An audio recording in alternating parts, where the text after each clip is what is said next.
Now with all the latest headlines, it's the ITV News.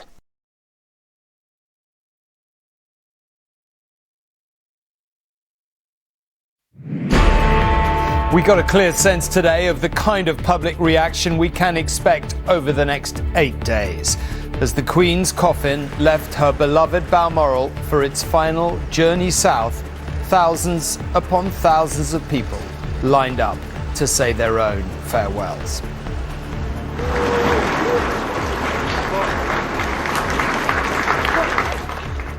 On bridges,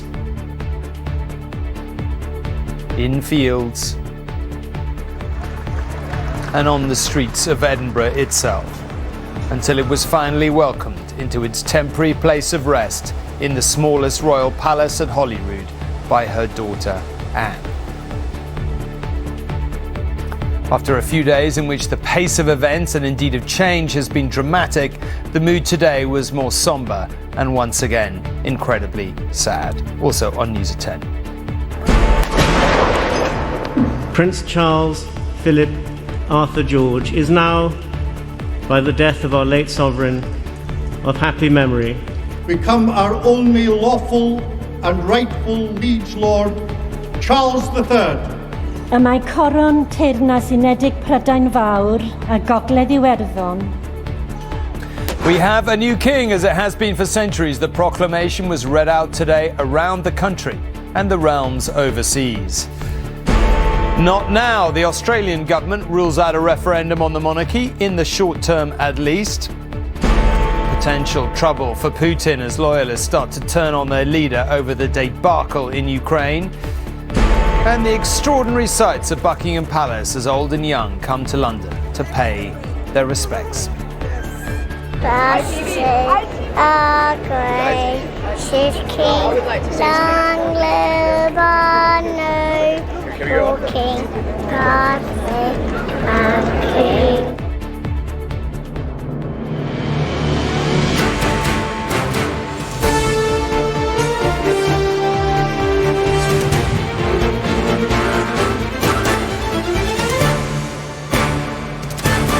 This is ITV News at 10 with Tom Bradby.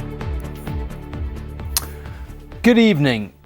When the Queen retreated to the Balmoral estate 52 days ago for her long summer holiday, it was, as we now sadly know, the last time she was seen outside its welcoming gates. This morning, her oak coffin began the journey back towards the seats of a sovereign's power. It was topped with a wreath of white flowers from the estate's gardens, including late-blooming sweet peas, her favourites. The hearse wove along the byways and arrowed along the A-roads of Aberdeenshire. Tonight, the Queen's body lies in Holyrood House in Edinburgh, the smallest royal palace. There, its royal staff can say their private goodbyes. The coffin was welcomed into the city along its royal mile with respectful applause from thousands upon thousands of people, and it was met at the doors of Holyrood with a deep curtsy from Princess Anne. She had driven behind her mother's hearse for more than 6 hours. Her death has been reported in every corner of the world. But when the coffin draped in the royal standard in Scotland reached the gates of Balmoral Castle, it all felt very real.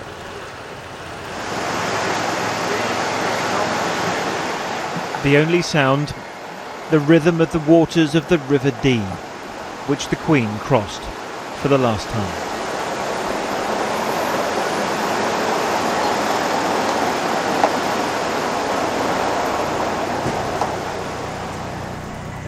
Ahead, a 6.5-hour journey from Royal Deeside to Scotland's capital. But before the big cities,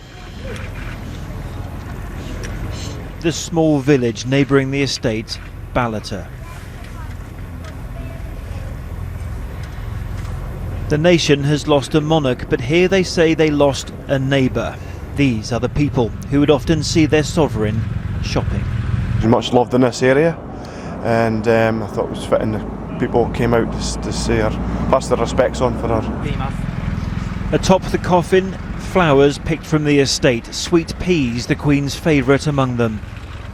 And following close behind, her daughter Anne, a journey which would test the resolve of anyone. She was a monarch, yes, but a countrywoman at heart, who was honoured by the country people she passed today. Guards of honour came in different shapes and sizes. Tractors in one field, horses in another. In some places there was silence and heads were bowed. In others, a ripple of applause. But where people could gather, they did. Aberdeen, Dundee, and the villages and roads in between. In lay-bys, on roadsides, and on the bridges over the top. It's a sad moment because that's the end of the era. It feels sad that we will not see her again. And then to the newest of the 3 great bridges which span the Firth of Forth, the Queensferry Crossing. This one she opened herself just 5 years before. Today it carried the late Queen safely over the waters below to yet another crowd on the other side.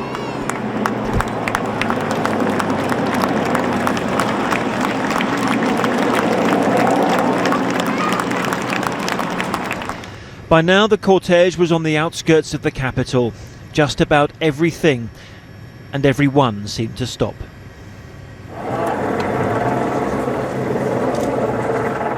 From Edinburgh's New Town, where the streets are named after Hanoverian kings who reigned before her,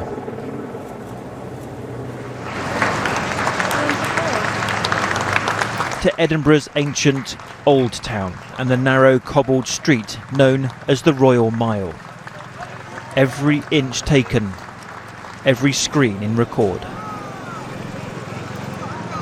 Being a woman and being a queen, we're not going to see that for the next 3 generations, and it means a lot. Never seen her on record. 70 years she ruled our country, and it was brilliant. I loved her, I did. Finally, to the palace of Holyrood House, her house, the official seat of monarchy in Scotland.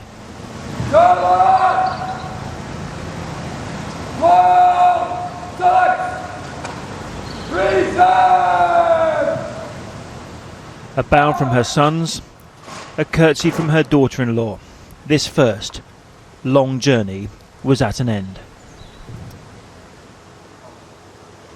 It fell to 8 infantrymen from the Royal Regiment of Scotland to carry their late Commander-in-Chief inside. The first bearer party of many in the coming days.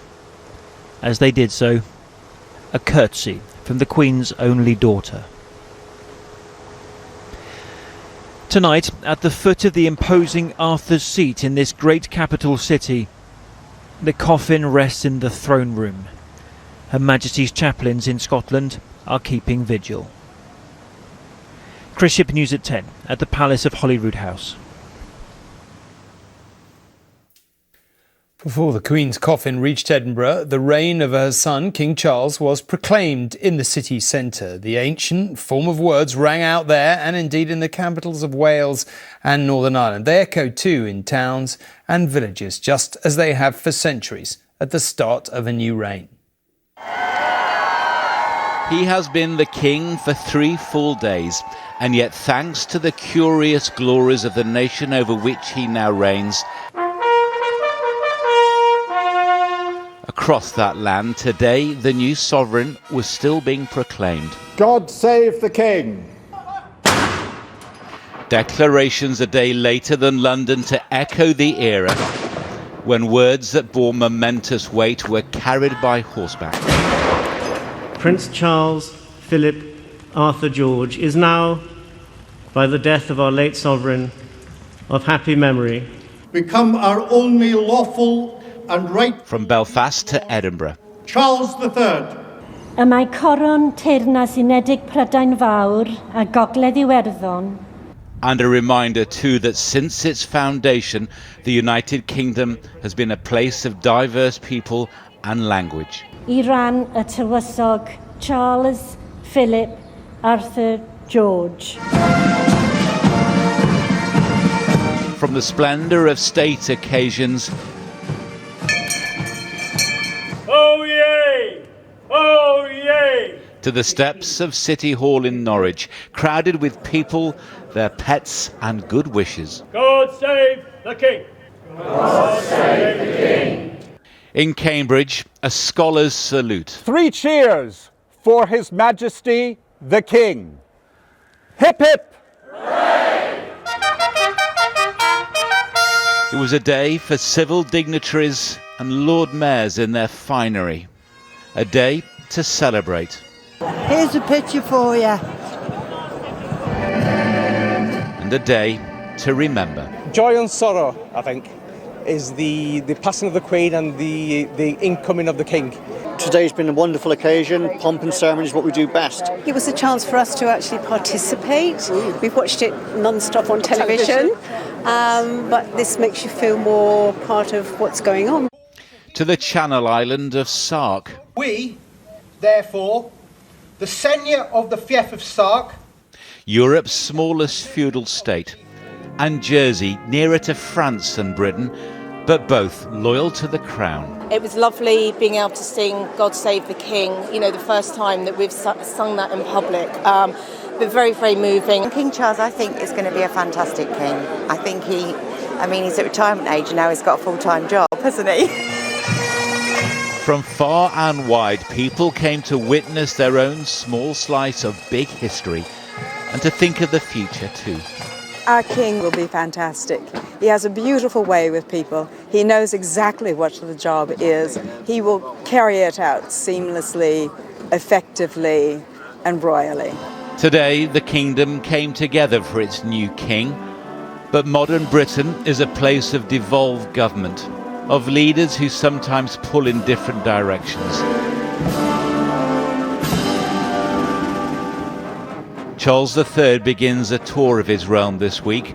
The sovereign remains the greatest symbol of the Union. John Ray, News at 10.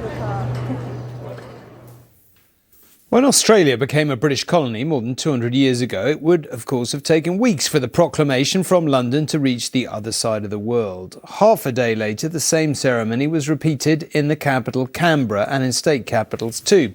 King Charles is Australians' new head of state. For Republican Australians, that is one tradition they hope will come to an end soon. But the Prime Minister has told us it is not a priority.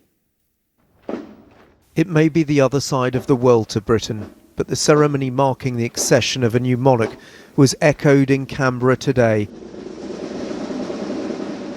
A formality carried out with solemn precision, witnessed by those whose ancestors have lived here for far longer than the British Crown has existed. Because of the death of our blessed and glorious Queen Elizabeth II, the Crown has solely and rightfully come to Prince Charles Philip Arthur George, and with hearty and humble affection we promise him faith and obedience.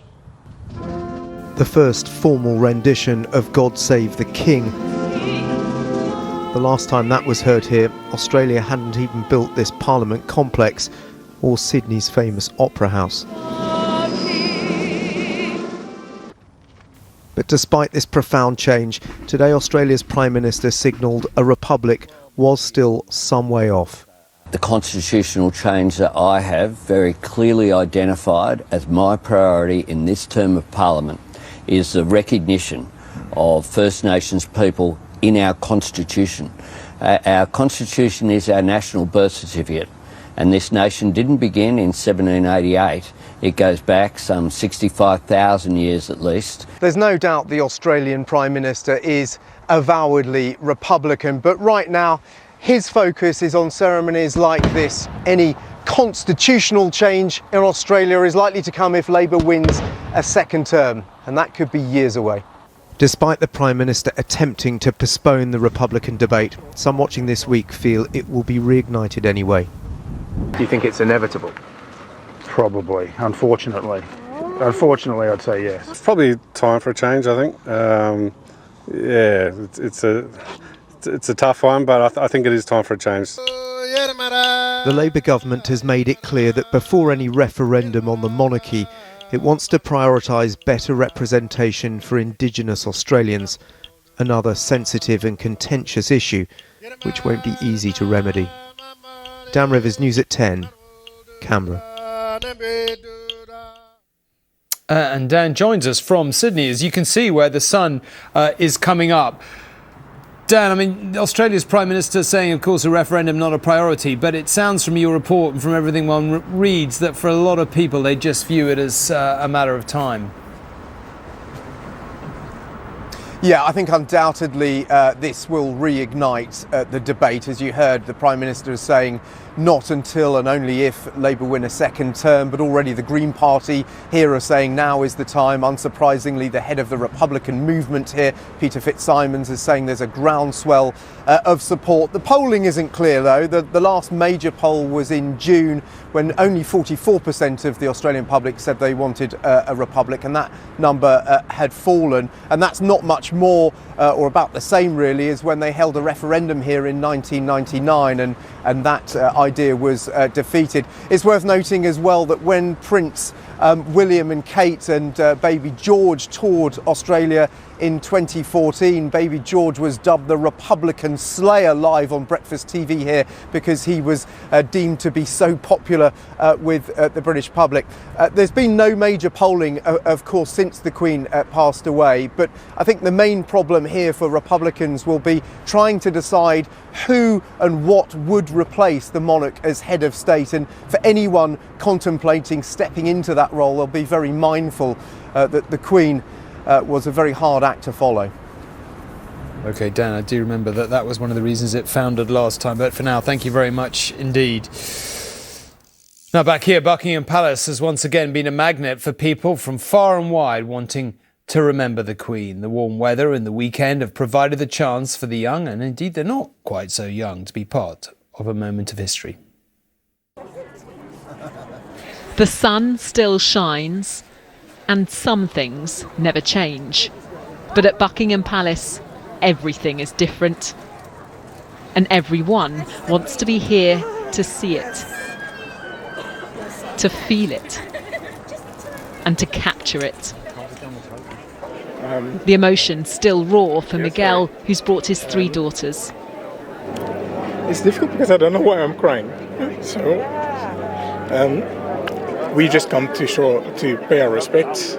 We thought it was important just to be here and say thank you.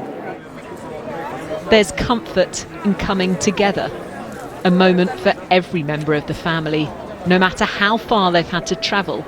For Cherie, the 10-hour round-trip journey from Skipton in Yorkshire is worth it. So the children could have a great experience of coming down here and witnessing this moment, because it's a moment in history for these, isn't it, really?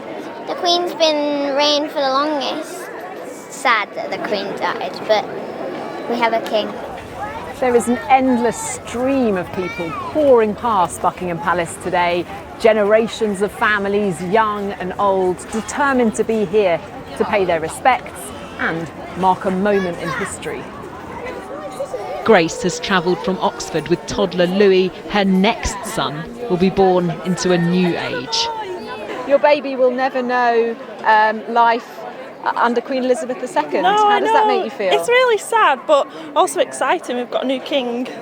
Contrast that to those who've lived their whole lives in parallel to the Queen. It's really upsetting for us older ones.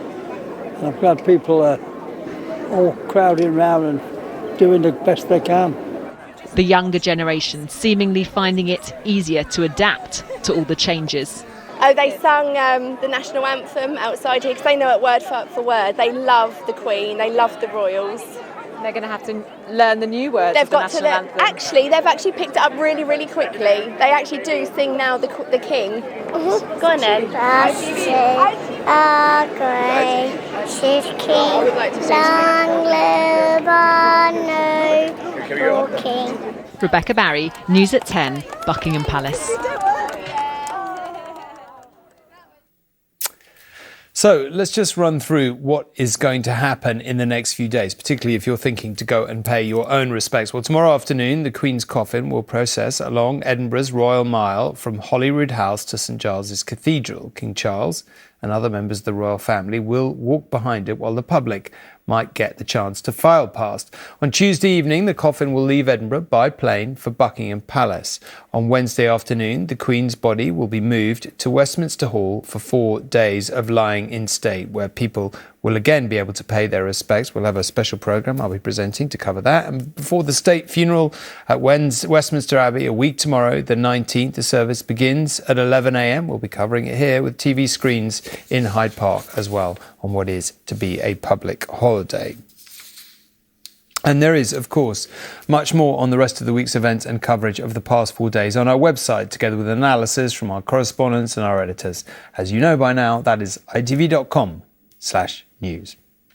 Now, the Queen's funeral a week tomorrow will be held in Westminster Abbey, as we were just saying, where she was married, where she was crowned, and where every year she took part in the annual Commonwealth service. Chloe is there. And Chloe, you've been speaking to the Dean of Westminster about the funeral. That's right, Tom. Look, the British monarchy has a strong bond with this abbey that goes back a long way. It's where kings and queens have been crowned for the past 900 years, but this is the first time a monarch's funeral has been held here since the 18th century. And speaking about the significance of that today, the Dean of Westminster, who will be leading the service, said there is a really strong sense that people want to be part of this. And he said the location of this abbey will make it easier for them to feel like they are, as opposed to if it had been held somewhere more private, like Windsor, for example. He also spoke about the Queen's own deep personal bond with this abbey and about his memories of her.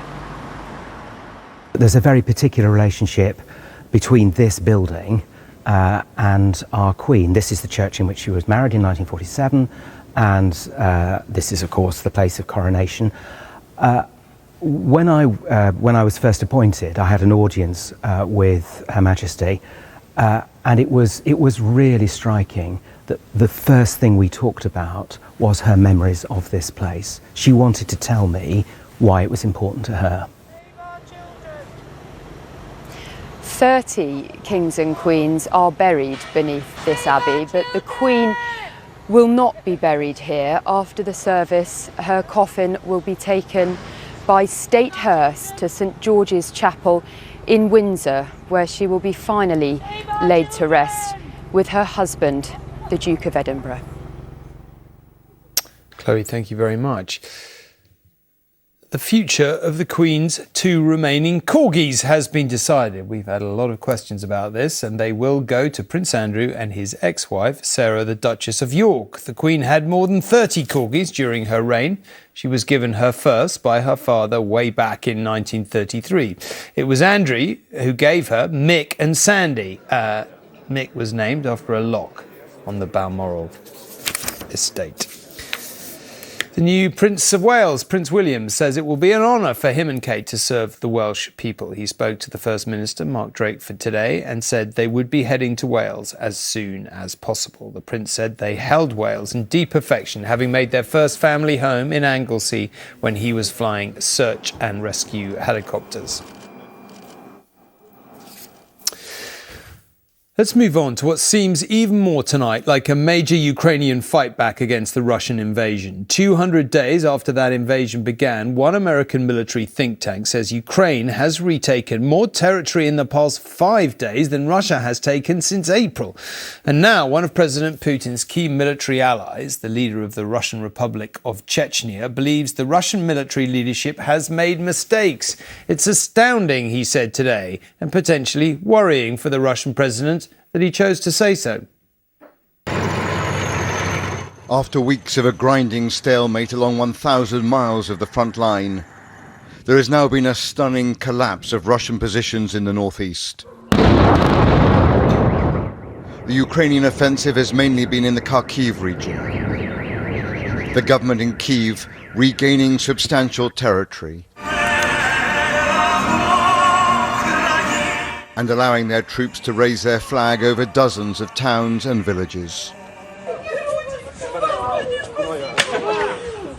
As local Ukrainians greeted the newly arrived troops as liberators, it remains unclear if there is a broader collapse of Russian forces or if they are simply re-establishing a new front line to the east of the Oskol River. This amounts to the biggest reversal for Moscow since its humiliating failure to capture Kyiv in the earliest days of the war. The Ukrainian counter-offensive has seized as much as 1,000 square miles of territory previously held by Russia. The greatest success has been around Kharkiv. Notably, Ukrainian forces pushing north and east have recaptured several towns, including Izium to the south, an important railway hub. President Putin, seen here carrying on with routine appearances in Moscow this weekend, now faces an embarrassing military failure. And it raises the stakes still further. With his back to the wall, does he cede this lost territory or escalate still further? Most ominously for the Kremlin, a key Putin ally, the Chechen leader Ramzan Kadyrov, who commands his own paramilitary forces fighting in Ukraine, has openly criticized Russia's handling of the war. Russia is striking back at Ukrainian infrastructure. This video, posted by President Zelensky himself, appears to show a missile attack on a power station in the Kharkiv region.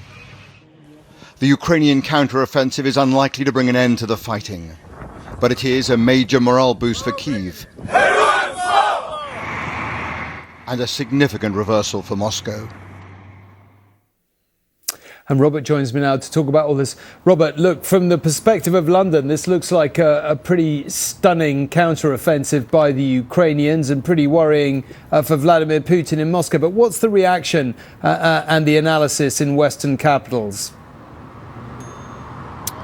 Tom, I think one of the key points is that the Ukrainians are doing the fighting, but much of the success, or at least some of the success, is due to the flow of US intelligence to the Ukrainians, particularly about Russian military vulnerabilities, and of course as well the flow of Western weaponry, which has proved such a game changer on the battlefield. On one level, therefore, I think Western powers will be pleased to see, satisfied to see this apparent Russian rout. After all, it sort of vindicates the strategy they've adopted for the last 200 days.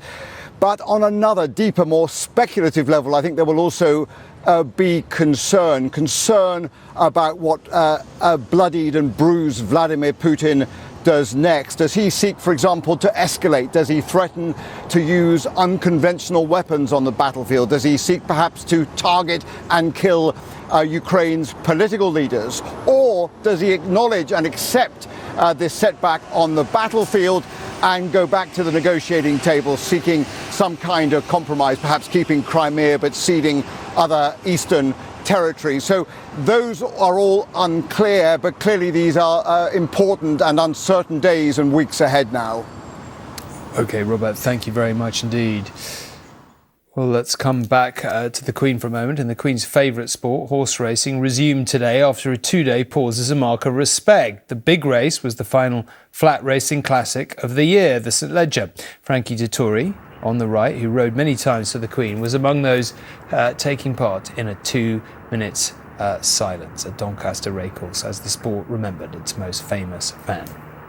Estimate might just strike the front. Racing may be the sport of kings, but throughout her life it was the sport of our Queen. A royal win in the Gold Cup! Estimate has done it! Estimate and Ryan Moore has won for Her Majesty the Queen! And on a day out at Royal Ascot, if one of her horses came in, she found it very difficult to hide her delight. But it's all about Estimate here. She was very tense and she grabbed my arm, and just when we hit the front she said, "I've done it."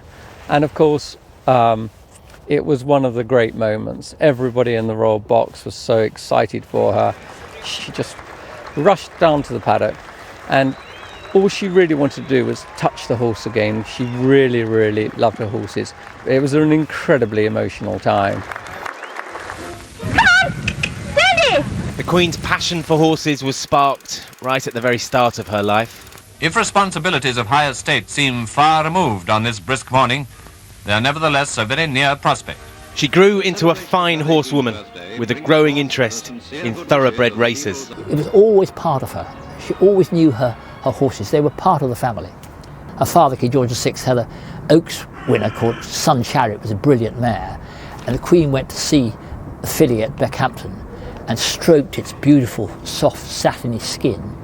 And she always was supposed to have refused to wash her hand for 2 days because it was such a lovely feel. It was here at the Royal Stud at Sandringham that the Queen indulged that interest and produced her fair share of winners. There's Monaveen going up now. Her first, Monaveen, delighted a princess in the stand at Hurst Park in 1950. As he went on to increase his lead and bring off a clear-cut victory by 6 lengths, the princess's delight was no longer in doubt. Another of her big stars was Oriole, seen here at the Coronation Derby in 1953. What she used to love to do was come to the yard. I mean, that was her day out. She would wander through the barns and talk to all the lads and thoroughly enjoy it. It's a shame, really, that she couldn't come racing more often than she did, really. So what we tried to do, was get runners for her at Ascot. Horses, of course, also played a role in the ceremony of the Queen's public life, most often at Trooping the Colour. Her horsemanship and her composure were put to the test in 1981 when someone in the crowd fired blank shots at her. Her Majesty didn't flinch. Private moments could be glimpsed at Sandringham, out riding with a groom, or driving herself back and forth to the stables. This was her escape. Horses were an escape because something she could do physically and go right on in her 90s she was riding. But also, without being trite about it, they didn't talk. You know, everybody wants to talk to the Queen or daren't talk to the Queen.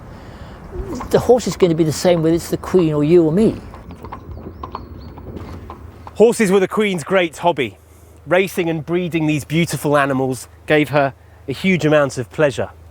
And they drew out aspects of her character, the attention to detail, the consideration for others, and the ability not to get too carried away with either the good times or the bad that defined so many parts of her life and reign. And coming away, free agent, it's a royal winner. Such was the Queen's devotion to public duty. The pleasures that she enjoyed in the few hours of spare time she allowed herself were very rarely seen. Horses were her most precious pastime. She couldn't have done without her racing, and racing will certainly miss her. Geraint Vincent, News at 10. The joy in her face at that victory is really quite a memory. Let's return, though, to Edinburgh for a last word for tonight, at least, from Chris. Chris, today, I guess, was a sort of indication of really what we're going to expect, sort of growing and growing over the next few days. But what were your reflections on today?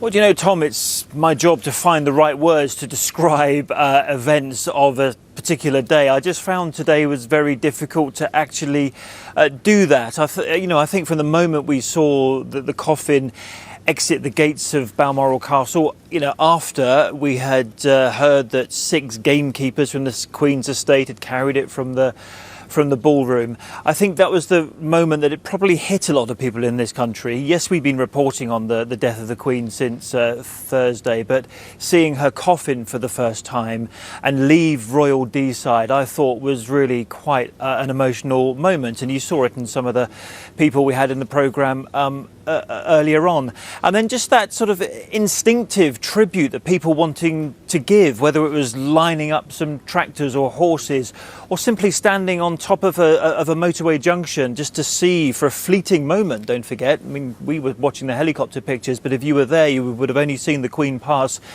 beneath you for a fleeting moment. I thought it was a real indication, as you just said, of what is going to come.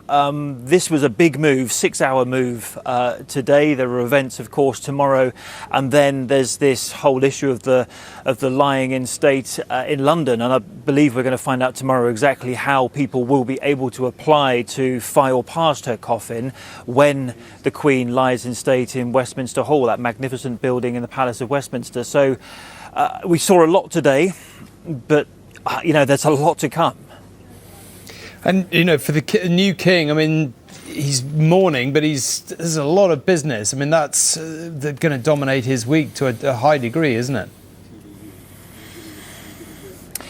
Yes, and I mean, today's business for the king was quite administrative, I suppose. He had some audiences at Buckingham Palace. A big day for the new king tomorrow, both in terms of going to the Westminster Parliament, but then flying here, where I am right now, where he will receive the ceremony of the keys here in Edinburgh, and then walk behind his mother's coffin with other members of the family to that historic cathedral on the Royal Mile. A beautiful setting, of course, Edinburgh. You couldn't think of a better city for any of this to happen.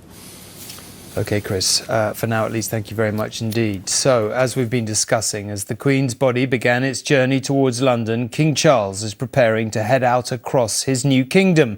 Join us for that, incidentally, the King's Tour on ITV at 10 o'clock tomorrow morning.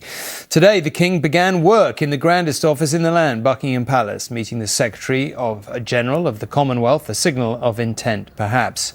Outside, even at night, the boulevard of bouquets is lengthening. Tomorrow, the King will be in Edinburgh, as Chris said, to follow his mother's body into St Giles's Cathedral for a special service. Tonight, she lies in the throne room of Holyrood House, the last monarch to die in Scotland since the Scottish King James IV nearly 500 years ago. From all of us, good night, and thank you very much for watching.